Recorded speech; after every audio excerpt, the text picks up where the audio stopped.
inclusive a nivel social, a nivel individual. Internet cambió la forma en que nos comunicamos, ¿sí? De punta a punta.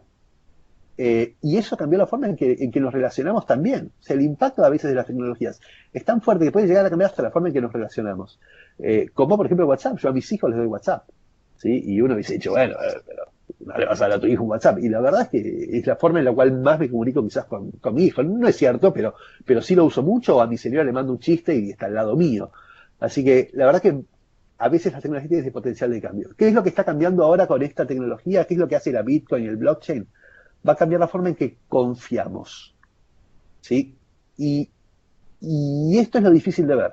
Esto es lo que quizás nos esperan cuando uno viene a una charla de Bitcoin y dice, bueno, sí, contame de la plata, contame del dónde lo compro, dónde lo vendo, ¿sí? Y la verdad lo que les venimos a contar nosotros es que lo que estamos haciendo es cambiar la forma en que se confía, que se construye confianza en el ámbito digital. Y uno puede decir, bueno, sí, pero el ámbito digital es irrelevante. No, Internet ha demostrado, ¿sí?, que no es irrelevante el ámbito digital, ¿sí? Y no alcanza con que haya comunicación, sino que si no es confiable, ¿sí?, esa comunicación va a carecer de valor. Y lo vamos a ver acá. Si yo soy una persona a la cual ustedes, no sé, si yo no fuera el responsable de la ONG o no tuviera, o me encontraran en la calle parado arriba de un banquito queriendo contar algo a la gente, si la gente ni me escucharía, ni valoraría lo que yo digo, ni nada, porque no hay una relación de confianza previamente. ¿Está bien? Ahora, si lo hubiera, si ustedes pagaron para escucharme, para venirme a escuchar, o soy tal persona dentro de la comunidad, ya hay una relación diferente de construcción de valor, ¿sí? Y lo que yo les diga probablemente lo toman con otro criterio. Si yo fuera el INDEC, ¿sí?, y les quiero pasar un dato no sé, de la inflación de Argentina, y ustedes no confían en el INDEC, no confían en sus procesos, no alcanza con que el INDEC tenga una página web donde muestra sus datos, ¿sí? Si yo no puedo confiar en que esos datos fueron bien relevados, no puedo confiar, ¿sí?, en que esos datos no fueron adulterados, la realidad es que el dato carece de valor de vuelta, ¿sí? Si yo fuera con los robots, con las cosas, ¿sí? Si yo soy el robot 18 que viene a decirle al dron 18 que le dice a los 19 drones, che, vamos para acá. ¿Y vos quién sos? Digo, ¿qué sé yo si no te hackearon en el camino? ¿Qué sé yo si sos el que corre? Digo, ni nos imaginamos cómo es que las cosas y las computadoras van a tener que hablar entre sí, cómo van a confiar entre sí. Pero todo esto de hablar de que estamos cambiando la forma en que se confía, ¿sí? Básicamente estamos hablando de algo que es inherente a las relaciones humanas. Las relaciones humanas se construyen sobre el valor. Por lo cual, esta tecnología que cambia la forma en que confiamos tiene todo este potencial de disrupción en la construcción de relaciones humanas como lo tuvo Internet, cambiando la forma en que nos comunicamos. Así que bueno, esto básicamente para que algo tenga valor. Y acá ya vamos a empezar a hablar del concepto de Bitcoin particularmente y de la blockchain. Si en la próxima diapositiva les voy a explicar un poco más rápido qué es esto de Bitcoin. Pero básicamente para que algo tenga valor, y cuando hablamos de Bitcoin vale $20.000, ¿sí? Por un lado estamos hablando de precio, ¿sí? Pero, pero también estamos hablando de una representación del valor. Entonces, para que algo tenga valor, claramente tiene que haber alguien que lo valore, obviamente, sí, el mercado son un montón de personas, ustedes le ofrecen algo y ustedes van a decidir por una cosa o por otra según cómo valoren, ¿sí?, estas opciones. Y hay distintas formas de depositar, de reservar valor entre dólares, acciones, etcétera. Bueno, ¿cuál van a valorar más? ¿Cuál van a preferir por sobre otra?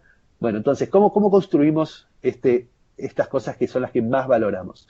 Por un lado, las cosas tienen que ser útiles, tienen que satisfacer una necesidad, ¿sí? Tiene que servir para algo, por ejemplo, para preservar valor o para poder ser un medio de intercambio, para lo que fuere, ¿sí? Un caballo no vale lo mismo cualquier caballo. Ahora, Ricardo III dijo, mi reino por un caballo. Él cambia absolutamente todo lo que él tiene, toda su producción, todo el castillo, lo que hizo su familia, todo su reino a cambio de un caballo. Y uno diría, bueno, ¿y cuánto vale un caballo? Y depende de cuán útil es, ¿sí?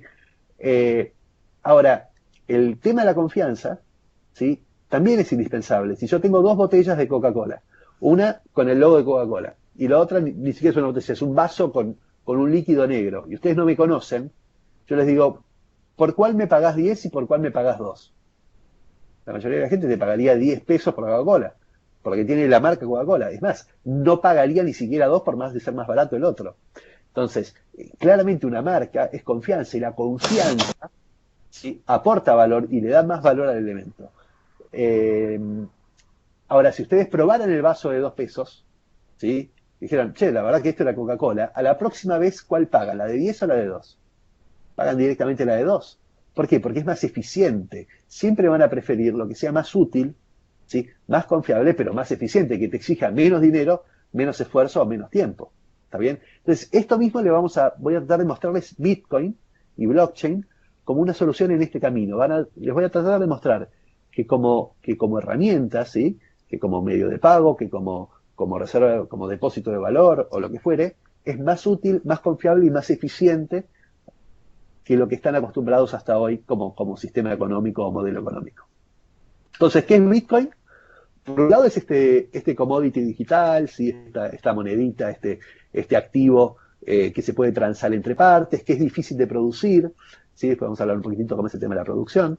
Es difícil de producir, es escaso, es transable a nivel global, pero también es un comodín, es lo que a mí se me cante.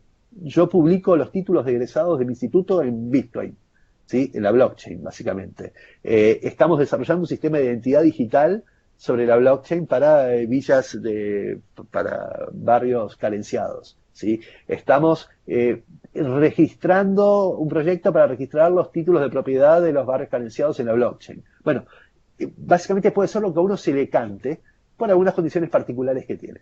Entonces, primero pensémoslo como un activo, ¿sí? Comparémoslo con el dinero tradicional, con el oro, con las acciones, etcétera. Bueno, por un lado es altamente escaso. Yo puedo saber con total certeza que va a haber solo 21 millones. Esto lo vamos a ver después cuando hablemos de la parte de confianza. Ahora estamos hablando de utilidad, por lo cual van a, van a ir conmigo en este hecho de que hay solo 21 millones, pero uno puede saber con certeza, ¿sí? Ahora, si yo les digo cuántos oro hay en el mundo, ¿sí? Bueno, podría preguntarle a los bancos centrales cuántos oro tienen guardado, que yo confío en lo que me diga el Banco Central, ¿sí? ¿Cuánto oro hay debajo de la tierra? Bueno, no sé, un poco más difícil de saber quizás con certeza cuánto oro hay debajo de la tierra. Yo acá les puedo decir, va a haber solo 21 millones de unidades. ¿Cuántos pesos hay emitidos hasta este momento? Y bueno, a ver, de vuelta, le pregunto al Banco Central, confío en lo que me diga, con pesos y comas. Ahora yo les puedo decir con total certeza cuántos bitcoins hay en este momento. ¿Sí? ¿Por qué? Porque es una base de datos donde... Rodolfo, Sí, ¿te por puedo favor. interrumpir un minutito? Sí, Le pido a todos los participantes que tengan el micrófono abierto, lo cierren, se posicionan en el icono de micrófono, hacen un clic hasta observar que le aparece una raya cruzada sobre el final, lo abrimos para hacer la consulta, porque hay mucho ruido de fondo. Disculpa, Rodolfo, seguí por favor. no, no hay problema. Entonces, en el caso de Bitcoin, sí, yo les puedo decir, bueno, ¿cuántos Bitcoins hay exactamente? En este momento hay 16.752.200, 16.200.000 Bitcoins, 752.200 Bitcoins. Y esto se puede saber porque al fin y al cabo es una base de datos, la misma que la del banco, pero esta base de datos es pública. Yo puedo entrar y ver exactamente cuántas unidades de Bitcoins hay asociadas a cada una de las cuentas o de las billeteras, ¿sí?, que mantienen Bitcoins, cosa que es imposible de hacer, ¿sí?, en el sistema bancario tradicional. Al menos ustedes no lo podrían hacer, ¿sí?, y tendríamos que confiar en la estructura que nos dice cuánto hay. Y aunque lo pudiera hacer a nivel individual en un banco, difícilmente lo puedo hacer en todos. Y aunque lo pudiera hacer en todos los de mi país, difícilmente lo puedo hacer en todos los del mundo. Acá yo puedo saber con certeza exactamente cuántos bitcoins hay en cada una de las billeteras del mundo, porque es una base de datos pública y abierta, ¿sí? Además de saber cuántos se van a emitir. Si uno quisiera preguntar cuántos pesos va a haber mañana, supongamos que confío en los estados que me dicen cuántos pesos hay hoy. Le pregunto al gobierno venezolano y le pregunto cuántos pesos venezolanos tenés emitidos. Supongamos que confiar al 100%. ¿Cuántos va a haber mañana? Depende de la política monetaria, ¿sí? ¿Y esa política monetaria la puedo confiar al 100%? Bueno, si confío en mi gobierno, puedo confiar en los próximos 4 años. Y cuando cambie de gobierno, entonces, toda esta cosa de uno construir confianza, ¿sí?, en Bitcoin y en la blockchain básicamente uno la puede certificar, la puede auditar. No necesita que le digan, no necesito confiar en alguien, no necesito preocuparme por si de acá a un par de años cambia, porque todo esto ya está definido en este protocolo, en este software, en esto que vamos a ver un poquito más adelante de cómo funciona la blockchain, ¿sí? Pero además como activo es mejor, es más durable, se puede llevar en el celular, en el papel, en la mente inclusive. Básicamente tener bitcoins es tener una clave muy compleja, pero no podría tener la clave en la mente y llevárselos de un lado al otro sin tenerlos en ningún otro lugar más que la cabeza. Altamente divisibles. No necesito comprar un bitcoin, puedo comprar 0,000 un bitcoin. Si yo quiero pagar por un café, ¿sí? Y es 0,0002 bitcoins, hago clic y listo, y lo pago. No ocupa lugar físico. Bueno, todas estas cosas que se ven ahí, básicamente son importantes. Quizás la más importante también es la de uniformidad. Una cosa importante del dinero es que si yo recibo un billete de 100, sea igual al billete de al lado, ¿sí? Y que no cambie. Este billete es más importante que el otro. En el caso de Bitcoin, como todo es transparente, todo es trazable, y yo puedo saber este Bitcoin exactamente por qué otras billeteras pasaron antes de llegar a la mía, tiene historia, y esta historia es una de las cosas que tenemos que empezar a pensar diferente. Si ahora el dinero fuera trazable y tuviera historia, entonces va a cambiar de alguna forma también algunos conceptos de las cosas que se pueden hacer con el dinero. Yo puedo decir, bueno, yo te pago los impuestos, ¿sí? Pero recordad que vos dijiste que el 18% iba a educación, y yo voy a poder trazar que de los impuestos que yo pagué, cuánto fue al destino de educación, a billeteras que vos hayas declarado que era el colegio tal, el tal. Entonces, esto de que tenga historia abre también a un abanico de cosas diferentes. Es infalsificable y la adopción como reserva de valor es muy grande. Hoy, que algo valga $20.000 quiere decir que hay gente que está pagando $20.000 por la moneda. Punto. O sea, y cada vez hay más gente queriendo comprar este activo. Pero además tiene cosas como multifirma.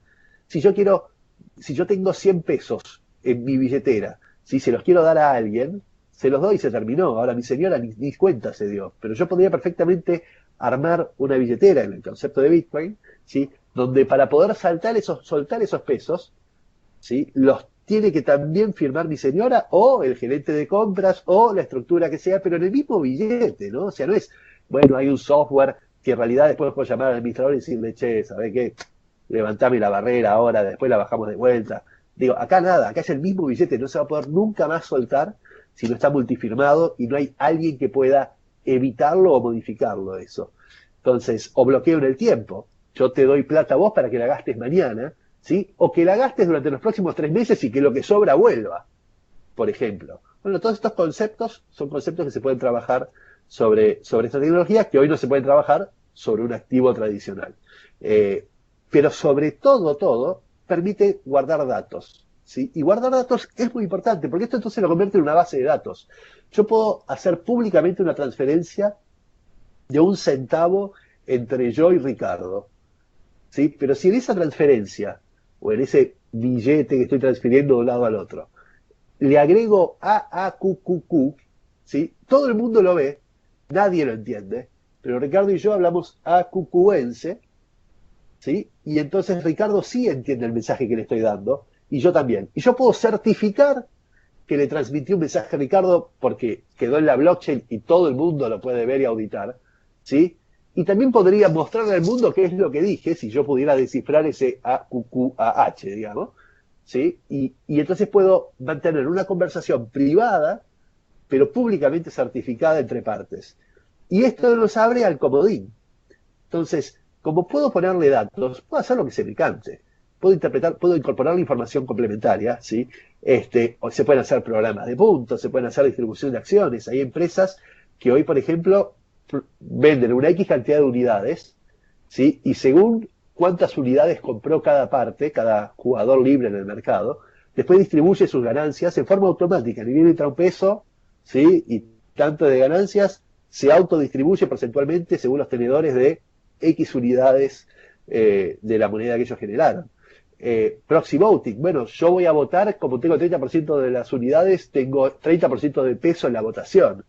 Identidad digital, sistemas de identidad digital, Internet de las cosas, las cada uno de estos objetos, elementos que están conectados a Internet pueden ser una billetera dentro de Bitcoin, ¿sí? O una identidad dentro de Bitcoin, que asienten información dentro del blockchain como que algo sucedió, llovió en Katmandú, ¿sí?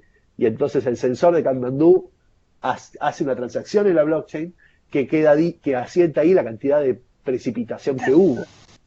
Bueno, todo este tipo de cosas extrañas, bueno, que tiene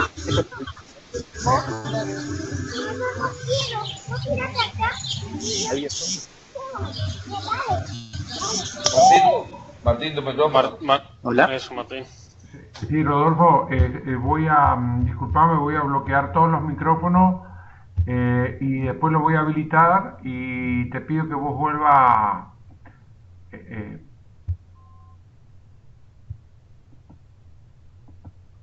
Volvé a habilitar tu micrófono, por favor, Martín. Rodolfo, quiero decir.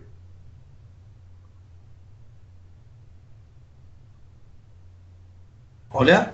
Hola, ¿me escuchan ahí? Ahí te escucho. Bueno, No sé si se me escucha. Sí, perfecto, perfecto. Lo que hice fue resetear todos los micrófonos, Rodolfo. listo. Así que bueno, estos y otros modelos de cosas que van a ir surgiendo son las que uno puede básicamente desarrollar también con estas unidades que se tratan. Por lo cual, el concepto de utilidad, de qué es más útil, ¿sí? Las monedas tradicionales o una moneda del tipo de Bitcoin, claramente la de Bitcoin permite más cosas, ¿sí? Permite las mismas facilidades de una moneda de transferir, de compartir y de hacer un pago y de que sea escaso y de que sea divisible, que tiene que tener algo para ser una buena moneda, pero también tiene un abanico mayor de opciones de utilidades que una moneda tradicional no la tiene. Ahora vamos a ver vamos a verlo desde el punto de vista de la confianza, ¿sí? Entendamos un poco qué es la blockchain. La blockchain es básicamente una base de datos, ¿sí? Y todo en Internet y todo en digital es base de datos, ¿sí? La nube son bases de datos. Bueno, pero esta es una única base de datos pública y distribuida. Distribuida es lo principal. ¿Qué quiere decir que sea distribuida? Que no hay un servidor central, ¿sí? No hay un lugar donde si uno va y lo apaga, entonces todo brum, se cae, ¿sí? El Skynet. ¿Está bien? Acá no existe un único servidor que mantiene copia repetida de sus bases de datos en otras computadoras, no. Esta es una base de datos, ¿sí? Que se mantiene y se actualiza en forma distribuida en miles y miles y miles de computadoras en el mundo en forma simultánea.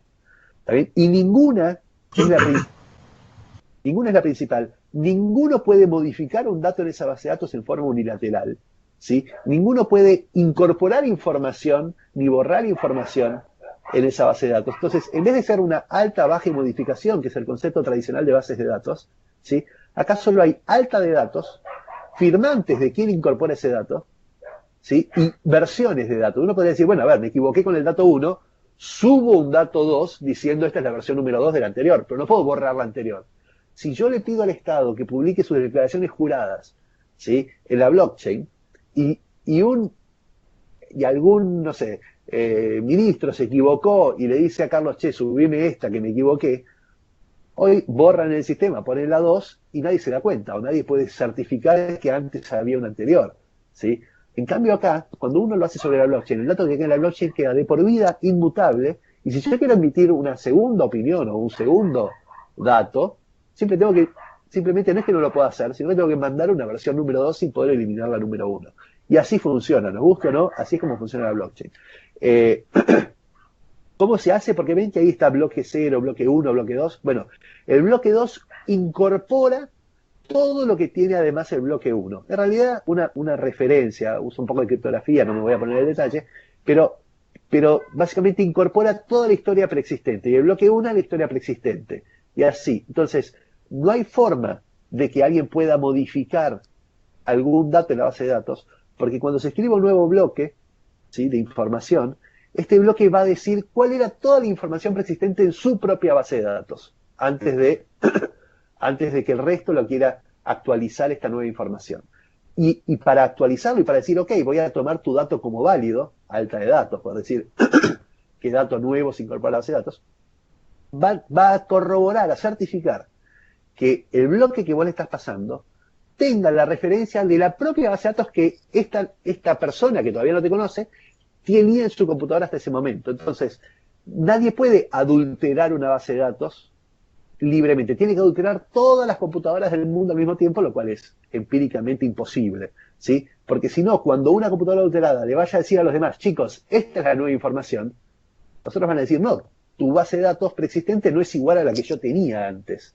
Entonces van a rechazar esa información. Así funciona un poquitito el concepto este de base de datos de la blockchain, y se llama blockchain porque encadena los bloques. Un nuevo bloque de información tiene que tener exactamente toda la misma información que estaba en todas las computadoras hasta el momento anterior de aparecer este bloque. Vamos a ver cómo aparecen y todo eso. Entonces, la gran clave, esto que yo dije, la disrupción, la blockchain, lo que trae Bitcoin es una disrupción en la confianza. Bueno, es la forma en que se genera confianza en Internet. No existía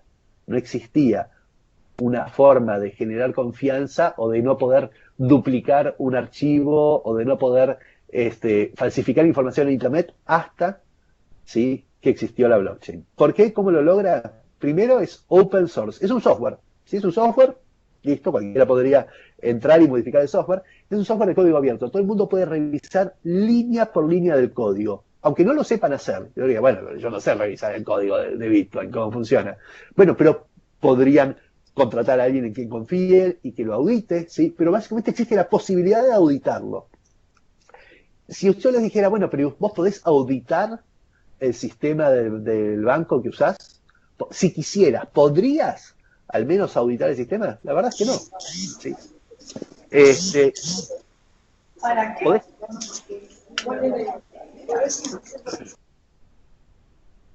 Entonces, al ser de código abierto, básicamente todo el mundo puede revisar línea por línea del código, por lo cual nadie puede incorporar una línea. Yo no te puedo decir, bueno, ahora instalate el Windows 10 que tiene el acceso para la NSA, ¿sí?, y que vos no lo sepas, porque es de código abierto, no me puedes obligar a instalar nada, y nadie instala nada, ¿sí?, sin que haya sido auditado por todos los pares en este ecosistema. Entonces, pero por otro lado, permite que muchísimos desarrolladores, que el ecosistema es muy grande, muchísimos desarrolladores estén analizando el código, proponiendo mejoras también del código. Digan, che, ¿y si hacemos que tenga multifirma? ¿Y si hacemos que a partir de ahora, cuando hay una transacción, se pueda hacer limitar el tiempo en que vuelve? Entonces, es un software que encima va evolucionando y va creciendo, ¿sí?, va mejorando, pero para que sea aceptada esa mejora requiere del consenso. No hay una imposición, no hay un jefe que te dice, che, la computadora es mía, el servidor es mío, el sueldo es mío, ¿sí?, instalate esto. ¿Está bien? No hay un gobierno que dice, ¿saben qué? A partir de ahora la quita es a la mitad porque es así, ¿sí? Entonces todos los bancos actúan en pos de eso. Acá no existe. Acá, para poder hacer un cambio en el software, que sí se pueden hacer, ¿sí?, requieren del consenso de todos los jugadores, ni siquiera del desarrollador, porque el desarrollador puede hacer el software, ¿sí?, pero la gente que lo tiene que instalar, yo en mi computadora, el proveedor de servicios en sus computadoras, etcétera, cada uno de los jugadores de este ecosistema decide no instalarlo y se terminó. Entonces ninguno tiene más poder que el otro. No puede uno decir, che, tenemos que ir para este lado y convencer a los desarrolladores porque sí, porque los usuarios quizás no lo adopten y punto. Entonces, realmente, una de las cosas que uno aprende cuando está muy metido en este tema es wow, cómo funciona un sistema de consenso distribuido en miles de jugadores diferentes con intereses diferentes, y sin embargo funciona, y sin embargo, ¿sí?, se logra un consenso sobre las cosas importantes, sobre los pilares, ¿sí?, de evolución del sistema. El tercer punto importante es el incentivo. Bitcoin no es una moneda, Bitcoin es un sistema de incentivo, es lo que mantiene a esta plataforma confiable, ¿sí? ¿Por qué? Porque nadie le paga el sueldo a nadie. Esto básicamente, ¿sí?, el incentivo es el Bitcoin. El desarrollador lo que tiene es Bitcoin. ¿Y qué va a hacer? ¿Qué va a consensuar? ¿Qué va a desarrollar? Soluciones que hagan más útiles, más confiables y más eficientes al sistema, ¿sí? No va a decir, ya que es un software, podrían decir, che, cambiemos de 21 millones a 42 millones la emisión monetaria. Lo pueden hacer, es un software, ¿sí? Pero el consenso no va a existir para poder hacer ese cambio. Entonces te puedo con total certeza decir, nadie va a cambiar de 21 a 42 millones, porque eso cambia las bases de la confianza del sistema. ¿Y quién va a tomar una decisión? Yo no lo voy a hacer, ni ningún empresario del ecosistema va a decir, sí, pasemos todos a 42, destruimos la confianza. Entonces, como requiere el consenso y nadie lo puede imponer, acá no es, a partir de ahora emitimos el doble de billetes, dale el doble a la maquinita, armemos inflación de la nada. No existe, ¿sí? Porque todos están alineados por el mismo sentido que es el Bitcoin y todos van a preservar y a tratar de tomar decisiones que preserven el valor del Bitcoin. La emisión está definida en el software. Dice que cada 8 o 10 minutos, algunos de estos mineros que están ahí al lado, ¿sí? Que son mega centros de cómputos, bueno, alguna computadora en el mundo va a ganar el derecho de escribir un nuevo bloque en la base de datos, ¿sí? Y eso cada 8 o 10 minutos, entonces este minero cuando le toca, ahora vamos a ver cómo lo hace, pero gana el derecho de escribir un bloque, ¿sí? Con información, el primer dato que va a sentar en ese bloque es, me autoasigno de la nada, en este momento 12,5 unidades de Bitcoin. Y el software, cuando él quiera mandar este bloque de información nueva que dice, me autoasigné porque gané el derecho de escribir, me autoasigné 12,5 unidades, se lo va a pasar al de al lado, ¿sí? Al nodo, a otra computadora que también tiene una base de datos previa a esta nueva información que me están dando, él tiene una base de datos actualizada, ¿sí? Ahora te voy a mandar nueva información para tu base de datos, porque acabo de descubrir un bloque, te lo mando, ¿sí? Bueno, entonces va a exigirle que ese bloque cumpla con ciertas condiciones. La primera es que no se haya asignado más que la cantidad de bitcoins que se podía asignar por software. Él podría haber escrito 14 bitcoins, pero si se anota 14, cuando recibe la información el otro dice no la doy por válida, ¿sí? Entonces se la manda al de al lado, y el de al lado dice no, tampoco la doy por válida, y al final hizo todo este esfuerzo de encontrar un bloque al Pepe porque nadie le valida su bloque. Entonces se automantiene regulado en que no van a haber más de 12,5 unidades. Cada 4 años la cantidad de bitcoins que se emiten se reduce a la mitad. O sea, durante los primeros 4 años se emitían 50 bitcoins cada 10 minutos, ¿sí? A los otros 4 años, 25. Ahora estamos en el año 9, 12,5. Después 6,75 y así. No, vamos a hacer 6,25 y bueno, y así. Entonces, se reduce a la mitad cada 4 años. Por eso es una curva que va a llegar a los 21 millones asintóticas y sabemos que va a llegar a los 21 millones cerca del 2140. Porque si uno va dividiendo la mitad cada 4 años o cada 210.000 bloques, ¿sí? Que es lo que equivale a 4 años, sabemos que va a llegar a 2140. Así que bueno, estos mineros, para que se den una idea, básicamente es lo que asegura la confiabilidad del sistema, no la confiabilidad, sino la inadulteración de los datos del sistema. Hoy representa en potencia computacional cerca de 110.000, 120.000 veces el poder de cómputo de las 500 computadoras más potentes del mundo juntas. O sea, si uno juntara el poder de cómputo de todas las 500 computadoras más potentes del mundo y eso lo multiplicara por 110.000, ¿sí? Es más o menos cercano a los 14 millones de terahashes que tiene la red de Bitcoin para generar un bloque cada 8 o 10 minutos, ¿sí? Aunque esto parece muchísimo y parece un enorme consumo energético y qué sé yo, hoy representa mucho menos que el poder energético que consumen los secarropas en Estados Unidos, o sea, varias veces menos. Entonces, hay todo un sistema de generación de este valor, ¿sí? De emisión de estas monedas, que consume energía claramente, ¿sí? Pero que por otro lado está generando un valor enorme en el mundo al generar una moneda que pueda representar el valor, que pueda ser una buena reserva de valor mundial. Ahora, el sexto punto, la sexta variable de esta confianza, es la criptografía, ¿sí? Gracias a la criptografía y a las firmas digitales, básicamente la firma digital que usa la criptografía, que es una clave pública y una clave privada, permite asegurar, ¿sí? Que la única persona que podría haber dicho que quiero mandar un Bitcoin de mi billetera a la billetera de alguien más, sea el que tiene la llave privada de mi billetera, que soy yo solo en el mundo. Si soy la única persona que tiene esta llave privada.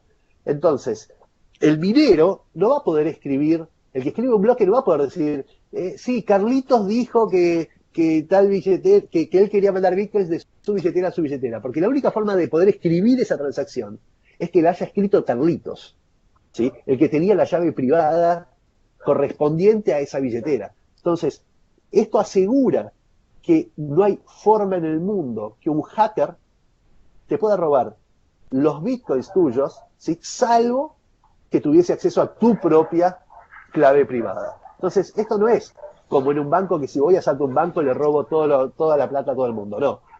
Acá, para poder sacarte realmente tus bitcoins, una vez que vos aprendiste que los bitcoins los tenés que tener vos en tu billetera, ¿sí? Y no cedérselas a un tercero que te los administre, es imposible que te los puedan sacar. A diferencia de un CBU, ¿sí? Que el CBU constantemente te están cobrando comisiones y cosas, y uno piensa que es el único que puede mover la plata de ahí, pero es mentira. El que puede mover la plata de ahí es el banco. Y si te los quieren, si se los quieren quedar, no se los quieren quedar, digamos, si el gobierno dice que se los queden, o si hay alguna política del banco diferente al cual vos no sabías que había firmado, la verdad que el banco tiene derecho a actuar sobre tu dinero. Acá en Bitcoin, el único que tiene derecho real sobre las unidades es uno, ¿sí? Así que es más parecido al billete en efectivo que al billete del banco.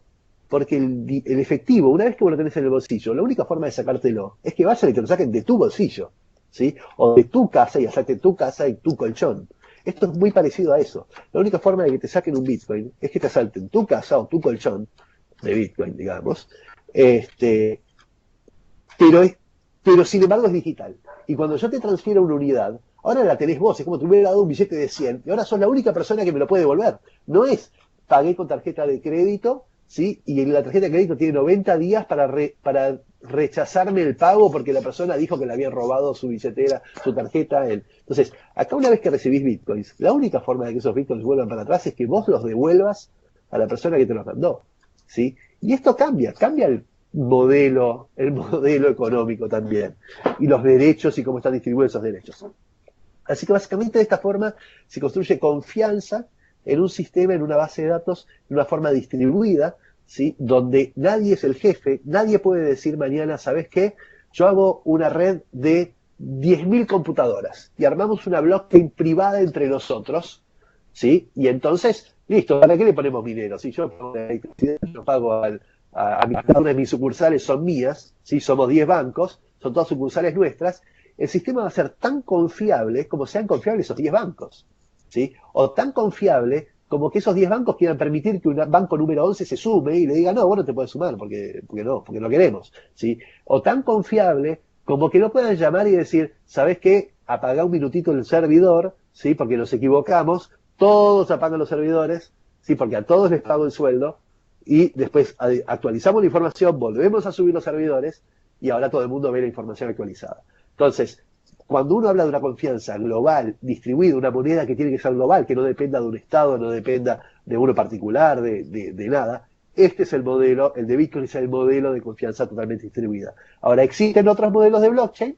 que son utilizan un poquitito estas cosas. No tienen el consenso es los dueños de la blockchain, ¿sí? O no tiene un sistema de incentivo, porque el incentivo es yo te pago el sueldo. O no tienen mineros, porque mineros es poner energía al Pepe. Es una base de datos, básicamente, que mantengo actualizada. Bueno, hay distintos modelos de blockchain dando vuelta, ¿sí? Que reducen de alguna forma algunas de estas variables de la confianza, pero que en ciertos contextos tienen lógica quizás, ¿sí? Y en otros, de globales, no lo tienen. ¿Ok? Entonces, Bitcoin, para ser una moneda global, requiere que ningún país particular, ningún gobierno particular, ninguna empresa en particular tenga un derecho por sobre los demás.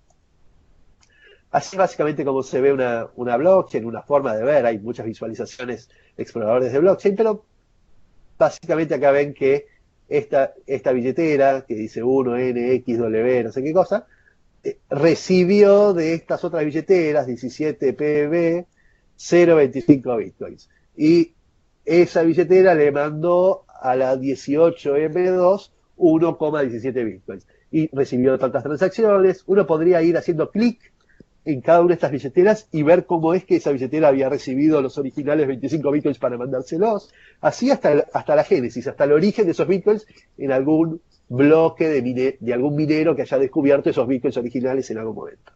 Todo esto es imposible, inimaginable en el sistema económico global mundial. Es imposible saber, ¿sí?, el origen de cada uno de los fondos. Acá con Bitcoin es 100% factible. Y el último punto es la eficiencia, ¿sí? Hoy abrir una cuenta en Bitcoin lleva 40 segundos e inmediatamente 40 segundos porque no tarda en bajarse la aplicación a tu celular, e inmediatamente esa aplicación sabe generar una clave privada que te permite recibir bitcoins, que te permite básicamente como generar un CBU, donde en cualquier parte, desde cualquier parte del mundo te podrían estar mandando bitcoins. Y esos bitcoins te llegarían en 3 segundos. Ahora, esto mismo en un sistema bancario o en un sistema tradicional es imposible. Yo tardaría días en abrir la cuenta, ¿sí? Si es que me quisieran abrir la puerta, porque quizás yo soy una persona que es difícil de mantenerme como cliente, o que no tengo los ingresos suficientes, o lo que sea, y entonces no te abro la cuenta, ¿sí? O no tengo sucursales cerca tuyo, y el sistema para online exige un montón de datos complementarios porque no te pudiste acercar al comercio. Bueno, todo este tipo de cosas, ¿sí?, hacen totalmente ineficiente el sistema monetario tradicional, que Bitcoin, por otro lado, lo hace altamente eficiente.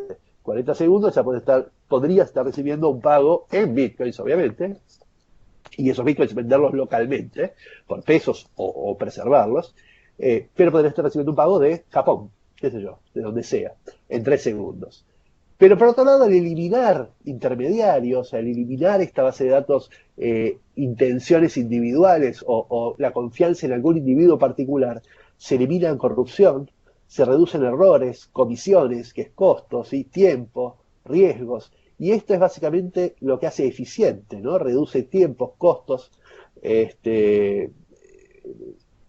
la preocupación de si esto si se cumplió o no se cumplió. Bueno, todas estas cuestiones que uno de repente ante un riesgo contrataría un seguro y eso tendría un costo aparte, bueno, todo esto se elimina con la blockchain y abre a un nuevo modelo, y acá ya voy terminando, así quedan 2 presentaciones, dos diapositivas, a un nuevo modelo que es el concepto de contratos inteligentes, o smart contracts. En estas blockchains, en estas bases de datos, ¿sí?, que tienen un montón de aplicaciones complementarias, porque básicamente es una base de datos y yo puedo hacer lo que quiera desde ahí,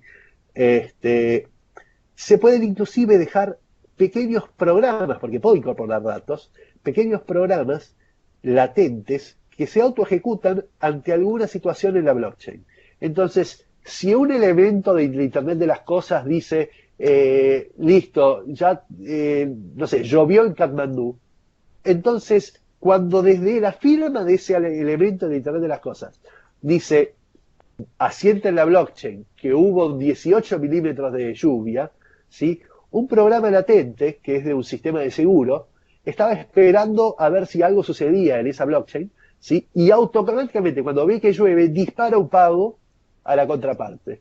Entonces de repente se desarrollan sistemas de seguro, sistemas de lo que fuera que uno se le quiera ocurrir. Si llegó y hizo una transacción en la blockchain, entonces abro la puerta. Si llegué y estoy cerca del subscriptor, entonces pago, lo que sea, ¿sí? Básicamente se puede autocertificar que van a suceder cosas sin que pueda haber una intervención humana que lo evite. Entonces yo puedo hacer seguros mucho más seguros, ¿sí? Puedo hacer un contrato de pago de servicios mucho más certero, ¿sí?, con la posibilidad de auditar por qué me estás cobrando cada centavo. Sí, tengo que confiar en tu sistema que dice que yo te consumí una X cantidad de watts o que te consumí una X cantidad de llamados y que yo no tengo forma de auditar esa base de datos. Acá todo sobre una blockchain podría ser auditable y certificable. Entonces, esto desarrolla inclusive modelos nuevos económicos de empresas, que son DAOs, ¿sí?, empresas descentralizadas y autónomas, donde ya no tienen ni jefes ni dueños, ¿sí? Bueno, dueños son es una forma de decir, pero no tiene gente que puede decidir por encima del software, y el software hace desde que llegás al comercio hasta que te vas, digamos, está programado exactamente todos los pasos que tiene que seguir. Obviamente hoy son pequeños sistemitas, ¿sí?, pero más adelante van a ser grandes sistemas que interactúen todos en forma automática sobre una blockchain. Así que bueno, este también es un abanico nuevo que se abre, y en gran parte, no sé si saben, hay miles de empresas, hay miles de monedas, hay más de 1500 monedas diferentes tipo Bitcoin, lo cual no es muy ilógico, porque Bitcoin es un software de código abierto, copy-paste, y ahora tengo de vuelta el software replicado, ¿sí? Ahora, hacer un copy-paste de algo que es abierto no hace que de repente tengas toda la confianza del ecosistema, de que tengas usuarios, de que tengas mineros, de que tengas... No, todo eso te lo tenés que ganar. Entonces, no es que como copio y pego el software, ahora tengo otra moneda que vale $20.000. No, porque el valor, ¿sí?, va a estar dado en cuán útil es esa moneda, cuán adoptada es, cuál es el ecosistema, etcétera, ¿sí? Cuán confiable es, cuántos mineros, cuántos nodos, cuán distribuido está, cuán descentralizado, etcétera, y cuán eficiente es. Entonces, a veces uno dice, bueno, no, pero hago esta moneda que cuesta menos mandarla de punta a punta, o es más rápida para tal cosa. Sí, pero le faltan las otras variables, le falta que sea útil, le falta que sea confiable. Entonces, no es solamente un copy-paste. ¿Qué son las ICOs? Las ICOs son empresas, ¿sí?, que lanzan ya sea como si fuera sus acciones, ¿sí?, o su utilidad, y la prevenden en la blockchain. Si yo soy un programa de puntos, ¿sí?, y digo, bueno, en mi sistema van a circular 10 millones de puntos, puedo salir a prevender los puntos a gente que los compra y que no los va a usar, pero que espera que cuando mañana yo vaya y le venda mi sistema de puntos a Nike, Nike necesite puntos y los compre en el mercado, ¿sí? Entonces, yo se los vendo muy baratos y después Nike los va a comprar a, qué sé yo, $1 cada uno. Entonces la gente compra a expectativa de que esa plataforma que uno desarrolla tenga una adopción global y que esos tokens, como le decimos, o estas monedas que uno emite, tengan un valor mayor en el futuro. Eso por un lado. O por otro lado, podría estar emitiendo mis acciones. Yo digo, bueno, el sistema este automáticamente queda definido que cuando entren 10 pesos, uno lo va a mandar como dividendos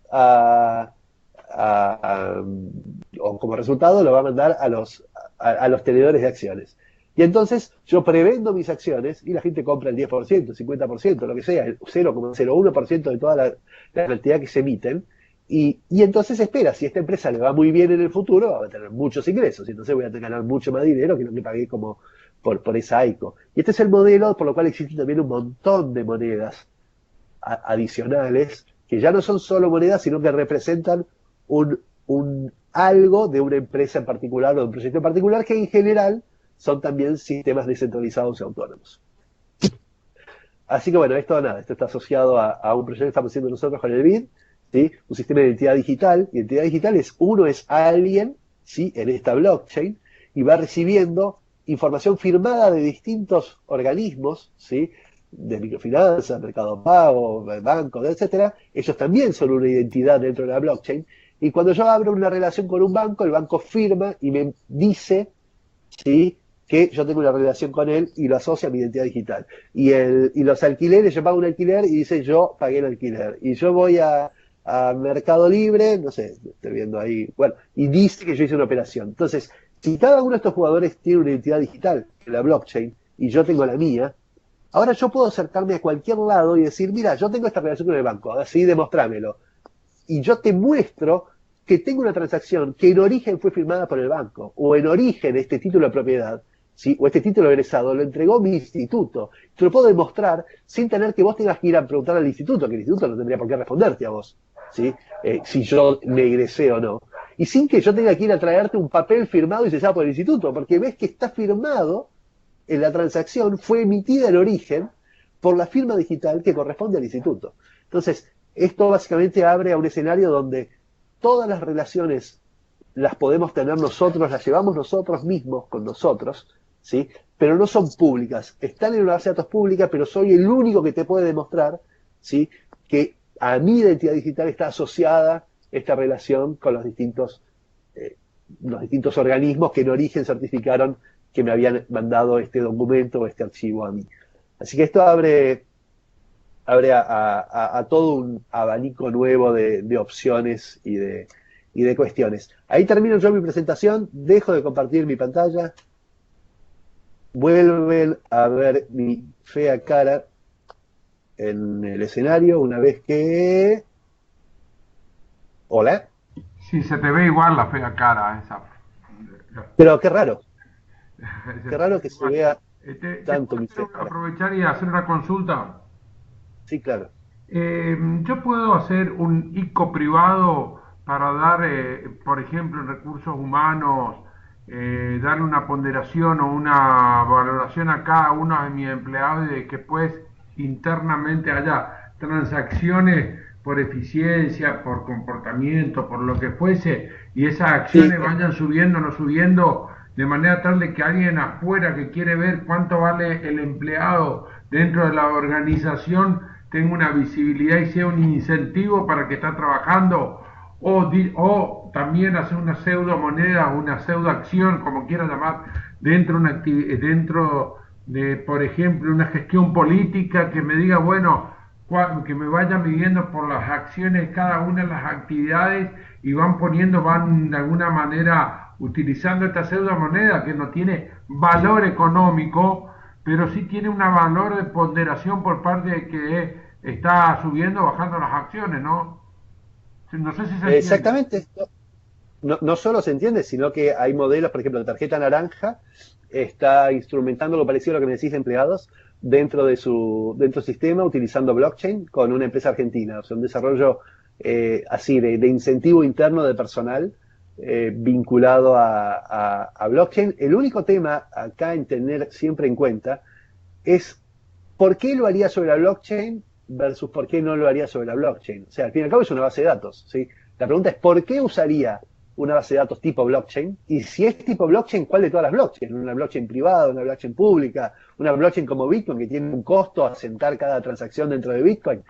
Una blockchain como la de Ethereum. Bueno, hay todo un ecosistema de exploración y de aprendizaje que uno tiene que hacer para entender cuál es la mejor solución. Ahora, en general, uno va a utilizar una blockchain. Hay dos razones. Una es si el elemento que estoy registrando hay distintos jugadores que podrían tener dudas sobre el dato, ¿no? Entonces, si vos me decís, mira, ponele que vos haces este sistemita de premios en tu base de datos interna y, y tu empleado pudiera dudar de que mañana en algún momento vos quieras borrar esos saldos, ¿sí? O que quieras, no sé, modificar alguna política y qué sé yo, te va a decir, vas a tener que hacerlo en una plataforma pública y donde vos no tengas ningún derecho a modificar nada. Una vez que lo dijiste, ya está, y es como funciona. Ahora, si pensás que eso es irrelevante y que el riesgo de que el empleado sopese eso es irrelevante, ¿para qué vas a gastar en una estructura de una blockchain pública? Bueno, quizás lo pensás una blockchain privada, pero ¿por qué harías una blockchain privada y no una base de datos privada? O sea, al fin y al cabo. Entonces, hay mucho que entender y que explorar. No es simplemente, sí, vamos todos para la blockchain y punto, sino que hay que entender cuáles son los casos de uso donde se justifica una blockchain y cuáles no. En general, se va a justificar más en casos donde hay muchos jugadores que no confían entre sí, ¿sí?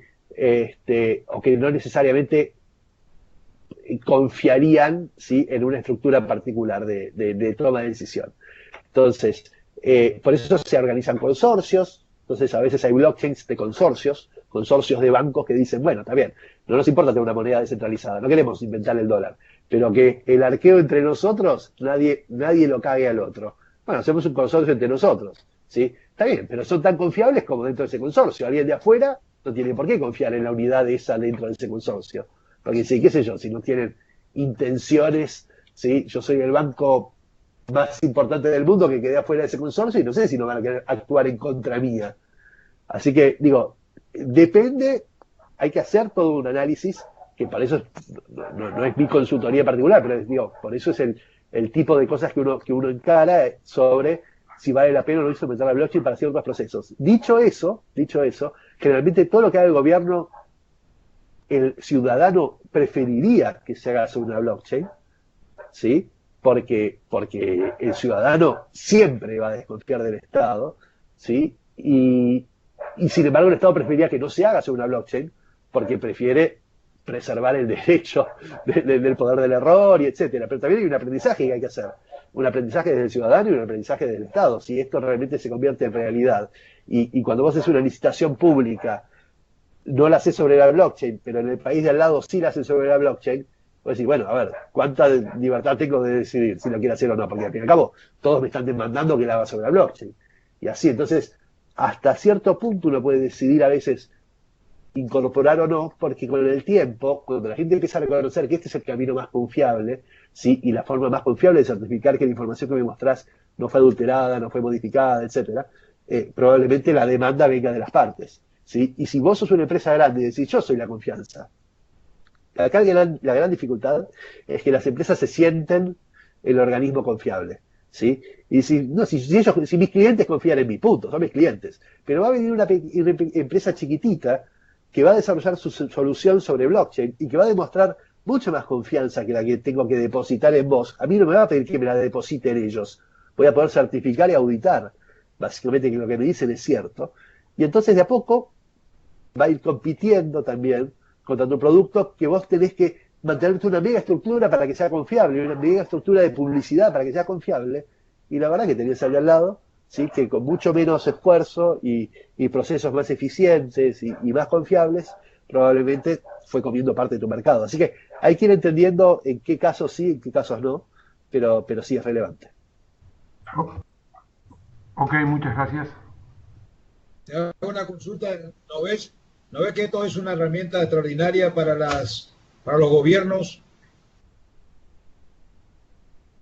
Claramente, pero ¿Verdad? de ahí a que los gobiernos lo quieran Para incorporar un sistema de gobierno, para un sistema de gobierno casi directo, donde vos haces los muestreos en los distintos lugares, según el territorio, pero tú pensando en un municipio donde haces un muestreo, determinás cuáles son las personas testigos que como si fuera una mesa testigo en una escuela, y te manejas en forma directa teniendo la certeza de que indubitablemente estás hablando con la persona, y hacer un monitoreo permanente sobre las políticas activas. Totalmente, inclusive abre a un escenario de democracia directa o democracia líquida, como quien dice. Eso, correcto. Vos sos ciudadano y yo le cedo en este momento a él que vote por mí, y después se lo quito y le cedo al otro que vote por mí, y en este otro tema a otro, y yo certifico, queda certificado que yo había dicho que él votaba por mí, no hay duda, y lo puedo hacer de una forma eficiente y rápida a través de un sistema de blockchain, porque básicamente es clic, clic, clic, y queda certificado que yo dije que Carlitos votaba por mí sobre este tema. Entonces, pasar de un modelo de que cada 4 años puedo volver a decir qué es lo que quiero, a sobre cada decisión tengo la posibilidad de votar, bueno, la gente no quiere tampoco estar votando por cada cosa. Bueno, pero cederá su voto sobre ciertas cosas a tal, y cuando no lo represente con su voto, entonces dirá, ¿sabes qué? Bien, hoy votaste por mí, mañana ya no, se lo cedo a Carlitos, que sí estoy de acuerdo con lo que él dice. Y así. Esto Rodolfo, claramente es... Considerando que están en la mesa empresas importantes que atienden usuarios en un número muy importante, también sirve para hacer un control de gestión de calidad, eligiendo un porcentaje de clientes que también de forma instantánea puede saber lo que está pensando, ¿no? Digo porque hay personas que están en la mesa que están manejándose ese número de clientes ilimitado. El potencial de esto es enorme, chicos. O sea, va a ir cambiando los modelos de gestión, los modelos de confianza, básicamente. Pero al principio uno se excita todo y dice, uy, qué bueno, esto para todo. Hay que hacer también un camino de entender dónde aporta más valor, dónde es más eficiente hacerlo así que de otra forma, y dónde realmente había una duda de confianza. Entonces, el primer camino es elegir los productos, los procesos, o sea, hacer un camino de comprensión de cuáles son los procesos donde más valor aporta, y va a aportar más valor donde haga más eficiente y más confiable y más útil el resultado de ese proceso. ¿Se entiende? Entonces, pero es un camino de aprendizaje, ¿no? Y la otra cosa es, si no lo hacen ustedes ahora y esperan, vaya, no importa, ya veremos qué pasa. Quizás el de al lado sí lo hace. Y el de al lado, ese proceso ya lo transitó durante 2 años, y a ustedes les va a tocar hacerlo de urgencia después. Entonces, no sé, hay que ver si uno lo hace ahora o después, pero que se viene, se viene.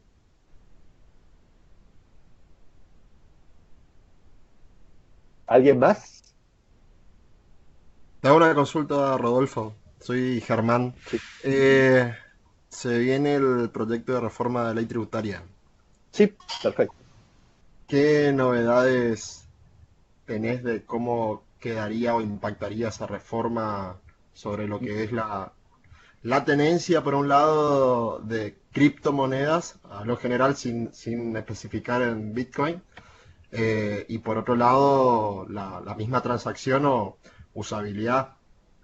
Es una ley difícil de aplicar.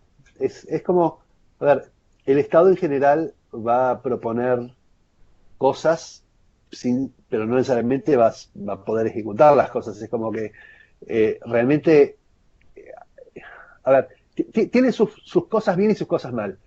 Tener claridad aporta valor al ecosistema. Si vos sos empresa y decís, sí, pero yo no sé hoy si acepto Bitcoin, si estoy bien, si estoy mal, si es legal, ilegal. Perdón. La verdad que hasta hoy aceptar Bitcoin fue 100% legal. Pero, y es 100% legal. Pero es como que sin toda la claridad y un mensaje claro de parte del Estado, es como que genera varias dudas. Entonces, ahora que va a haber cierto tipo de regulación, ¿sí? Va a haber más claridad y la gente va a decir, bueno, no importa si pago el 15% de ganancias, lo importante es que lo puedo tener, ponele, ¿sí? Pero por otro lado está mal pensada, está muy mal pensada la regulación, porque está pensada solo con el objetivo de generar caja y no de dedicar un...